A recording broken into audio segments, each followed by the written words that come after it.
She loves you. She does love me. Hello, I'm Matt. This is Jasmine. I'm just here. It was interesting that Saul Goodman is not the only lawyer that they ever deal with. Yeah, right? For a change. You think he's the only person that they ever... But if Saul was there, he probably would have listened in. That guy, like, he didn't want to hear anything. He put the guy had headphones. But Mike, he takes care of business before, and... I mean... Jasmine, though. You see something, Jasmine? Speaking. Go get it. But anyway, so Mike goes to all these places and he's trying to talk to all the, he only goes to one, but he definitely does go to the other places afterwards, and he talks to all these guys, letting them know, like, I understand your pay was taken, your, like, doomsday or hazard pay or whatever. I guess that's what it was, hazard pay, right? Hazard pay. Oh. Yeah, they went to a bunch of different places. Yeah. And, they were just trying to see where they could set up a new lab. And eventually they ended up choosing, after what seemed like a long process, the fumigation place. But not the actual place itself. The place that they're fumigating. Yeah. Which was, for me, I actually didn't like that idea. I told Matt, I said... well, I'm saying it now, but I told Matt already that I thought that was weird because, it seems like too easy to get caught. Plus, they have to set up a lab every time. Plus, when the batch get ruined by the bugs and stuff, isn't that he was always he was fucking obsessed with a fucking fly. Right. I know he was going a little crazy at that point. In the one episode. I think that it was mostly about him going crazy, and his the fly was sort of it came at the wrong time of his life where he's kind of having a breakdown. Or the fly was never. You also have to consider that he used to cook inside an RV, and that's not exactly the most contaminant free area. Bugs can get in an RV, so I suppose, but at least. He could keep that clean. Once they go in, it's however the house is set up, I suppose. Yeah. It seems like Gus had the right idea, picking a singular location to cook out of. You know what I'm saying? Because then the lab's always there. Plus, they don't have to get out in 1 or 2 days because they can only cook so much in that amount of time. Especially with a mobile lab, they won't be able to produce nearly as much meth. Right. But I think there's an advantage of having it mobile and moving from place to place. I think it would be harder to track if they're caught on. It's we know they're making it somewhere, and they're going to be looking for a stationary place. They wouldn't be looking for a fumigation place. It's a perfect place for them to go unsuspected, for there to be no suspicion over smells or anything. Who would think that they're going into people's houses, producing the new biggest drug trade since Gus in people's personal houses? It's nobody would think of that. They used to do a lot of work cleaning up and everything. They can handle the extra work of going in and setting up and making sure. I just feel because right. he was complaining about the money too, They can only cook, Jesse said to Walt. We were making 200 pounds a day or something like that. Yeah, and they made 50. They didn't even break 50 is what he said. So, to have a mobile lab seems like it's going to cut his profits quite a bit. I think they might actually change it at some point. I think... once they have more money and they have the ability to make a better lab. I think that's probably possible. I think that's... I'm sure Mike's probably thinking about that too, yeah. I think Walt's going to be thinking of ways to cut costs, because he didn't expect how much money he was going to be taking out of his share. Especially that 20% for transportation really was a big... that's a big percent. That was a big chunk that he thought... wasn't necessary, and that he'll probably be thinking of a way to cut that part. This season they've been having certain things on the televisions that I think are sort of related to what's going on in the scene. Oh yeah, Now in the second episode, Mike was watching something before Chow called him. I'm not exactly sure what he was watching, but in this episode, there's two scenes like that where Jesse and Walt are watching Three Stooges. They're watching the Three Stooges, and then I thought how funny it would be if Mike, Walt, and Jesse are the Three Stooges, and they're just trying to do like how the Three Stooges used to do odd jobs. Like, oh, what if the Three Stooges took up meth? But then you saw Scarface, and if that's not foreshadowing to what's going to happen, I don't know what is.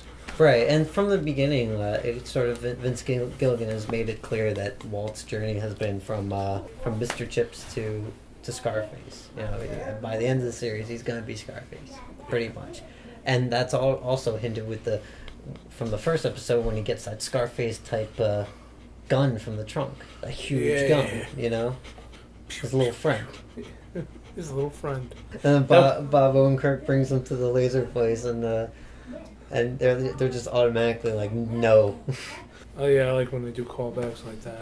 What I thought was pretty cool and smart was the scene with Skinny Pete in Badger. Oh yeah, that was awesome. Like Skinny Pete, they start. He's not even like doing like hardcore. He's doing classical. Yeah, classic. Fucking. Oh my god, it was beautiful, and then Badger just kind of came over and was just like terrible on like a double guitar, and he was just like dun dun dun. Yeah. And what did he say? What did he say to him? What did Skinny Pete say to him? Like no, as he gets interrupted. Yeah. Yeah, he just shakes his head like, you know, it's like, yeah, right on, man. You know, he doesn't. I thought Badger was just gonna come up and be like, "Whoa, man, how'd you learn to play?" Like, no, it doesn't even like. It's like a common thing that they know about Skinny Pete, like that he can put. Why is he not doing this for a living? Why is he doing drugs, or why is he? It was definitely hilarious. It's like one of those things. It was like, it's like when you saw. It's like even better than when Gail started singing in like another language out of nowhere, and they're just like, "What the hell is this guy do? What? Who knew this guy can do that?" This is even better than that because it's like Skinny Pete. Like you see this guy all the time, and you're like, it's like Skinny Pete. I never knew. Skinny Pete's pretty awesome, man. Yeah, that was pretty cool. It was kind of like it just starts. It starts on his hands playing it. You don't even know who's playing it. I mean, unless you can tell by his veiny arms, but. Skinny Pete was rocking the classical music. Yeah, that was pretty awesome. And then like the scene itself was like important. You know, it's pretty cool that like it's like they thought of roadie kits to carry the four like that seems so suspicious. The but, you know, I guess when a sale's a sale. Yeah. I mean the one guy. I like how you got the free stencil on. The free stencil. What's your name of your band? Venomous Pest. No, it's Vamonos. Vamonos? Is it Vamonos? Yeah, it's Vamonos Pest. Like Spanish word. I mean, that would actually be a good band name, I think. The scene when they're actually cooking the meth was done really well, and the music they were playing. Oh, and like it was like this old time music or something. But like what I loved was like they were showing the chemical reaction. Yeah, I don't think they've ever done that before. No, they never did that before, and I thought that was so like fucking cool. They had some really cool shots of the chemical reactions, and then like it just really looked good. It's very well shot. Yeah, I don't think but it's kind of cool. Like also like with Jesse, like he was coming up with some good ideas, like because they were like this isn't gonna fit.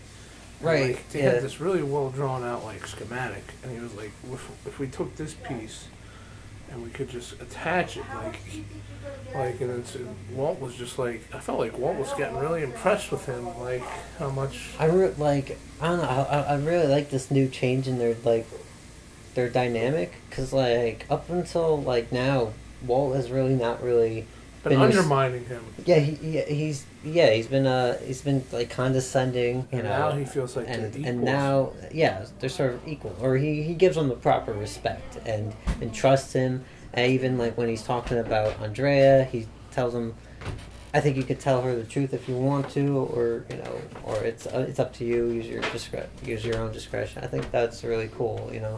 Mm. Though, like, then again, at the end of the episode, it turns around where, like, Walt says, like, "Are you okay?" And then Jesse starts talking about Andrea and breaking up, and he's like, "No, I didn't mean you. I meant, are you okay with Mike and the money, like, with what we got? Are you okay with this?" And then, like, you know, they changed the subject to that. Well, I guess he was, you know, like, he's a little pissed off at the Yeah. time. So maybe it'll go back. You know, he'll talk to him about it. But other than that, like, I like when Walt and Jesse get along, you know. But how weird was? It's also interesting when they fight too. What do you think of the last quote that Walt says when he's like talking to Jesse, and he's suddenly like, "I've been thinking about Victor, and maybe, you know, maybe he flew too close to the sun and got his throat slit." Kind of like how Icarus went close to the sun and then God slit his throat. I'm pretty sure he made wings out of, like, Yeah, candle okay. wax or something. Yeah, the wax melted and he got his throat slit on the way down. It's a possibility. I won't rule out that part. I'll meet you halfway. It was about Victor overstepping his boundaries and trying to cook the batch without permission or without knowledge of the chemicals. So what you can take out of that is that Walt might be comparing that to their situation currently with Mike, and that Mike might be overstepping his boundaries, or maybe he is going. Maybe him personally is going, is flying too close to the sun, and he's gonna get his throat slit, but he doesn't really care that much, you know. Well, because like from the beginning, Walt's like you know, him stepping into Gus's shoes is sort of like flying too close to the sun, and like, you know, who knows what happens? Maybe we'll get our throat slit. Skylar's mental breakdown. Fuck her. Fuck her. Yeah, like she. First off, Marie needs to shut up. Yeah. So I don't mind her doing that. She said what everyone else is thinking. She just never stops. That's not the proper way to wash the windshield. He's supposed to go to the circle. He can't go up and down. It's going to leave a street. Marie, come on now. You're supposed to just eat a salad. I don't really like Marie, so like I'm kind of glad they're staying away from her this season. I kind of like the scene between her and Walt, because I was like, I wonder what Walt's gonna say in this scene. I knew he would get out of it some way, but then like when he brought up Ted, I was like, oh, of course, perfect. Like Walt knows every excuse there is. Did the cancer come back, or are you gambling again? And those both could have been things that he could have threw out there, but he like, threw out a whole new excuse. he went with Ted. He's just a brilliant liar. He's so brilliant. Or the writers are brilliant for making him such a good liar. I don't know, but like her breakdown, and then like she came out to see Scarface on the TV, and you know they were kind of like Walt Jr. and yeah, Walt is like the baby's name. Walt is like, join us, and like you just like, and you see, you know I was kind of laughing at that. I didn't even realize he did that. Oh my god, that's so fucking funny. I was kind of laughing at that because join us. Join us, like even though like Walt Jr. is not exactly in the criminal underworld like Walt is, but it's so funny to me. It's like, join. I did not even realize that when I watched it. That's good. You know what scene I thought was fucked up? Right after Walt and Marie talked, Marie clearly states that Skylar had a mental breakdown and that she was laying down in the other room. Walt looks down the hallway, like when Marie leaves, he doesn't go to console Skylar in any way. He goes and eats an apple. Yeah, you know, you think he'd go and console her after her mental breakdown. Like that's a pretty big deal, or like find out what's wrong with her. But no, he goes and eats an apple. You know, he doesn't care that much. He's just like, I told another brilliant lie. Yeah, and the apple, I don't know if that represents, I don't know, snake, devil, serpent, Eden. You could go on all the references, yeah. That might be too much. Sit. Speak. Subscribe. Move. Like us. Move. Comment below. Move.